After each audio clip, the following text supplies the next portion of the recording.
Police ગરમીમાં કરી રહી છે એસી હેલ્મેટનો ઉપયોગ। આઈઆઈએમના વિદ્યાર્થીઓએ કર્યું છે ડિઝાઇન। દેશભરમાં હાલ ભારે ગરમી પડી રહી છે। લોકો ભારે ગરમીના કારણે પરેશાન થઈ રહ્યા છે।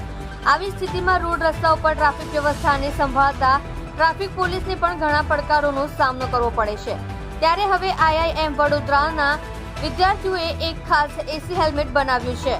આઈઆઈએમ વડોદરાના વિદ્યાર્થીઓએ ટ્રાફિક પોલીસ કર્મચારીઓ માટે એસીની સુવિધાવાળું હેલ્મેટ ડિઝાઇન કર્યું છે, જે પહેર્યા પછી માથાની આસપાસ ઠંડી હવા લાગે છે અને ગરમી પરેશાન કરતી નથી। હાલ આ પ્રકારના હેલ્મેટનો ઉપયોગ વડોદરાની ટ્રાફિક પોલીસ કરી રહી છે। ટ્રાફિક પોલીસે પોતાના કર્મચારીઓ માટે 450 હેલ્મેટ આપ્યા છે। ટ્રાફિક પોલીસના સામાન્ય હેલ્મેટની ડિઝાઇનમાં જ બેટરીની મદદથી એસી સેટ કરવામાં આવ્યું છે। આ હેલ્મેટમાં મશીન દ્વારા બહારથી હવા ખેંચી તેને ઠંડી કરીને હેલ્મેટમાં નાખવામાં આવે છે। જોડાઈ રહો સત્યની શરૂઆત ન્યૂઝ ચેનલ સાથે અને જુઓ તાજા સમાચાર।